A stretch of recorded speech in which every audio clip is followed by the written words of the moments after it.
AI isn't just about chatbots anymore, where you would just type a question, get a response, and that would be the end of the story.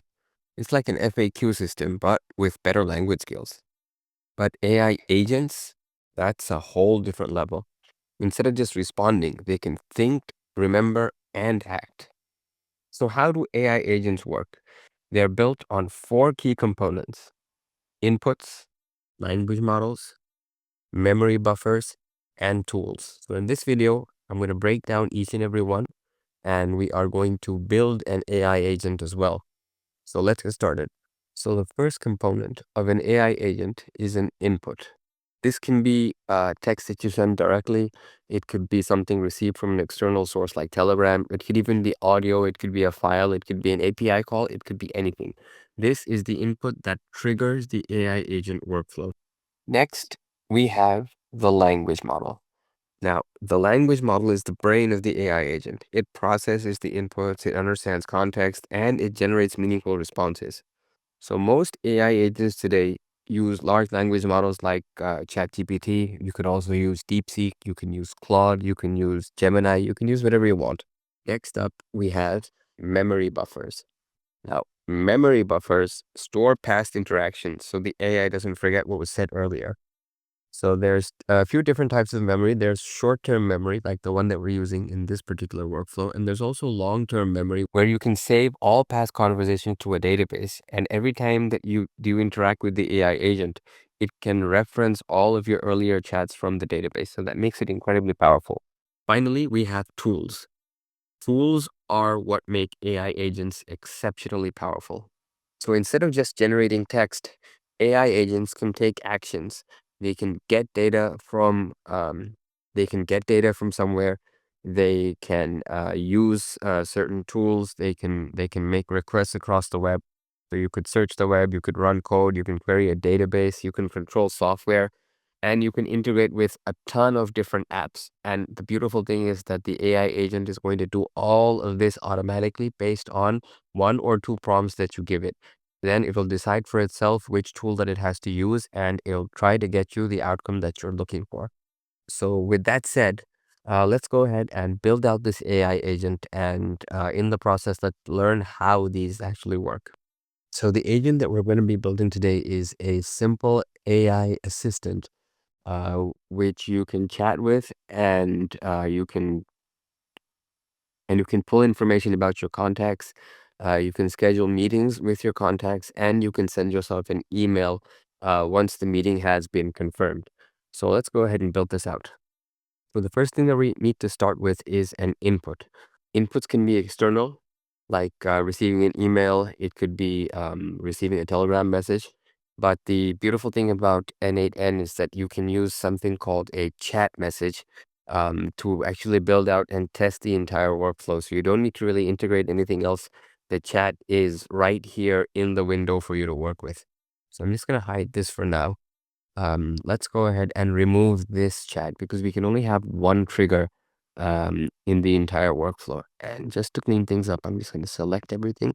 Oops. Let's go ahead and select everything, remove all of this aside. Perfect. And we could start from here. So the first thing that we need to add is a trigger, and we want to use a chat trigger. Perfect.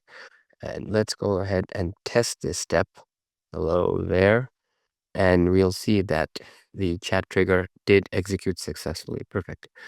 Now we need to connect this chat trigger to something called an AI agent. So we're going to hit this little plus icon and search and go to advanced AI and choose AI agent. Perfect. Now, the parameters here, we want to leave this as a tools agent. The source for the prompt is the connected chat trigger node, which we just created earlier. And the prompt is going to be the input from the chat. And this is what that variable stands for. We also need to add a system message, but let's get to that in a moment. Now that we have a trigger set up and we also have the tools agent connected, we need to attach a chat model to this. And as you recall, that is the brains of this whole operation. So we're just going to hit this plus icon, and you can see that n8n has all of these chat models built in.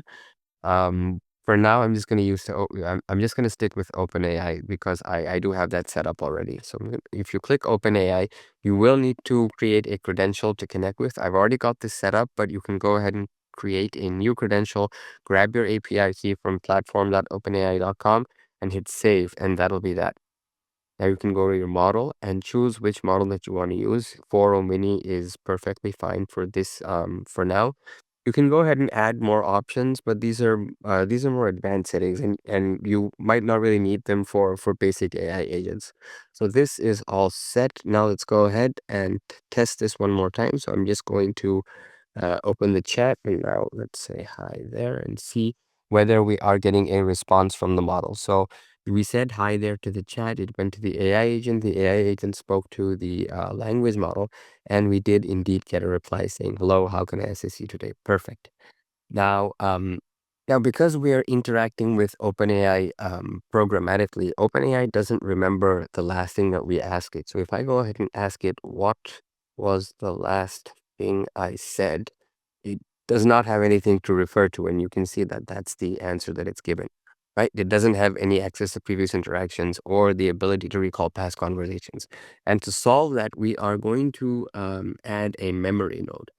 We have a few different options to use, but let's use window buffer memory. This is the easiest because it directly uses the memory from your browser. So that's fine. We can leave this at 5 for now. Okay, now if we open the chat and start testing again, let's go ahead and start a fresh conversation. Hello there.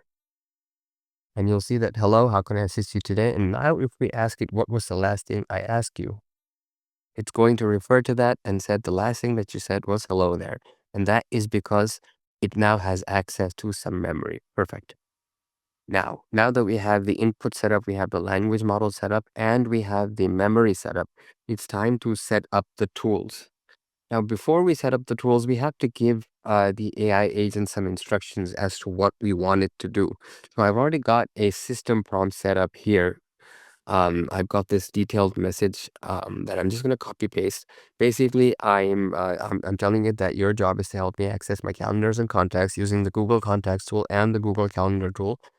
Then I'm giving instructions to use Google Contacts, find any contact that I'm looking for, schedule a meeting if I do want to schedule a meeting, and also to send an email to myself informing me that the meeting has been scheduled.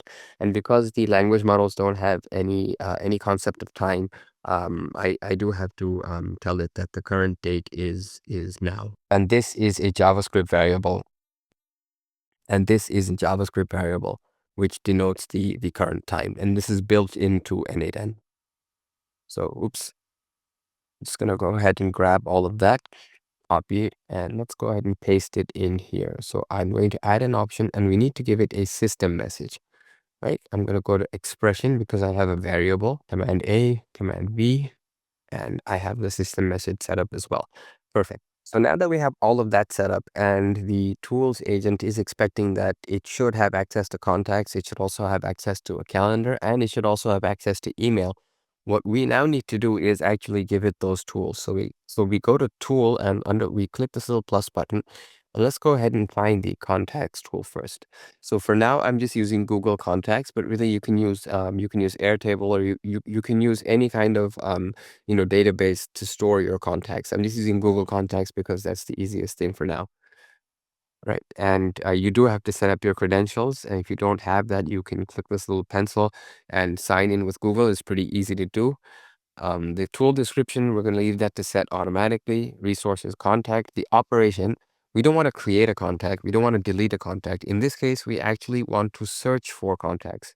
So we need to get many contacts. And of all of the contacts that it finds, ChatGPT is going to output the one that we are actually looking for. Or rather, the AI model is going to output the one that we're actually looking for. So let's go to get many, right? You can choose to have a limit if you want. Under fields, I'm just going to select star because it's going to search for every possible field. And let's go ahead and leave everything else the way it is. And I'm just going to make sure that that's how I have it set up in the earlier node. Perfect. Yes, that's how it is. Okay, so now we have the Google Contacts tool here. set up. And I'm just going to go to my Google contacts, which I've loaded with some dummy data. And you can see that these are some fake names and fake email addresses that I've used. So I have a Sophia Taylor in my fake contacts. So now if we go back to n8n, we open the chat and we ask it to find Sophia Taylor's email address, it is going to access the Google Contacts tool and pull that email address for us. So let's go ahead and see if that works. And you'll find Sophia Taylor's email address. You can see that it indeed accessed the Google Contacts tool and found Sophia Taylor's work email address. If you go back to contacts, you'll see that that is indeed the correct email address. Perfect. Now, let's go ahead and complete this puzzle. So what we now need to do is, let's clean this up a little bit. And let's go ahead and hide the chat again and see what else we have to do. We need to give it access to Google Calendar in order to create events. So I'm going to click this little plus button again. And this time we're going to search for calendar, Google Calendar tool. And you'll have to set up your credentials again if you don't have them. You can choose a particular calendar. I have to choose my personal calendar for now. The start and end date, you can either specify them or you can click this little AI icon and the model will automatically send this data in depending on the prompt that we give it. And that's really what makes these tools so powerful, is that the model can really determine what data points to send in order to get the data points that we want. We do want to set some additional properties because it's a calendar meeting. So we want to set a description. Again, for the description, we're just going to let the model define this parameter. We also want to give it a summary because the summary is what actually shows up as the title of the event. Okay? And again, we will just let the model define this parameter. Perfect. So our AI agent now has access to two tools. It has access to our Google Contacts. It also has access to our Google Calendar. Now, if you see here, it says create event, meaning this Google Calendar tool can only create events. It can't already see what has been scheduled.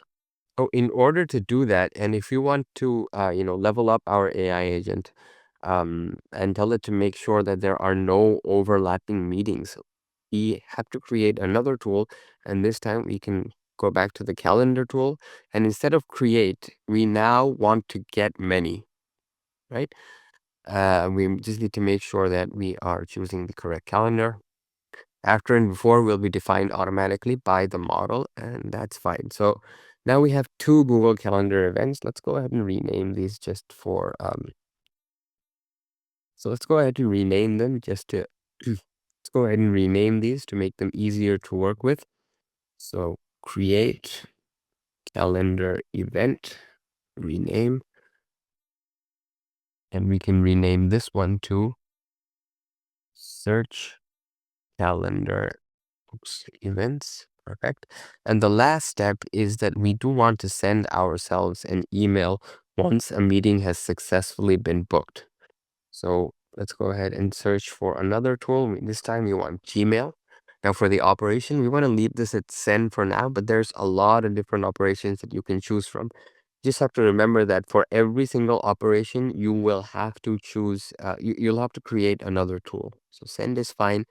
Two, I want to hard code this, but since I've already fed that into the instructions, I'm just going to leave this be. I'm going to let the model define this parameter. The subject can also be defined by the model, and the message can also be defined by the model. The email type is text. We can leave this for now, and this is all set. Let's move this here just to make things nice and neat. So our AI agent is now ready to go. I'm just going to hit save just to make sure that we don't lose any progress. And now let's go ahead and open the chat and let's reset the memory. And let's go and check out the calendar. So you'll see that currently the entire March 2025 calendar for this particular account is empty. So now let's go ahead and let's get a little creative with this prompt. Can you find someone from my contacts? We have one contact whose name begins with an M. There may actually be more, but since I prompted name, it actually thought that it thought that it has to be someone with a first name and a last name that begins with M. And that's fine. And we can go back to the contacts and just verify that somebody like this actually does exist. Mia Martinez. Perfect. Right. Please schedule a meeting with her on March 31st at 4 p.m. So we did create a calendar event, and it also has to send an email. So it sent the email as well. The meeting with Mia Martinez isn't successfully scheduled for March 31st. I've also sent you an email to confirm the meeting details. Perfect. So if you go to the calendar, we'll see that we do have a meeting set up, discussion with Mia Martinez, 4 p.m. to 5 p.m. And if I go to my email inbox, we should also see an email. Meeting scheduled with Mia Martinez. Perfect. Now, the last step is to see whether the AI agent can read this information correctly. So I'm going to make it forget everything from the memory. Reset. Can you find out if I have any meetings scheduled for March 31st? And now this time it's going to search events, and hopefully it should find the event that it created. Discussion with Mia Martinez. Beautiful. So I hope that this video gave you a quick overview of AI agents and how to build them using n8n, and really just give you a glimpse of the incredible things that you can achieve with these automations. If you enjoyed this video, I would really appreciate it if you could give it a like and subscribe to the channel for more content about AI, automationmake.com, and n8n.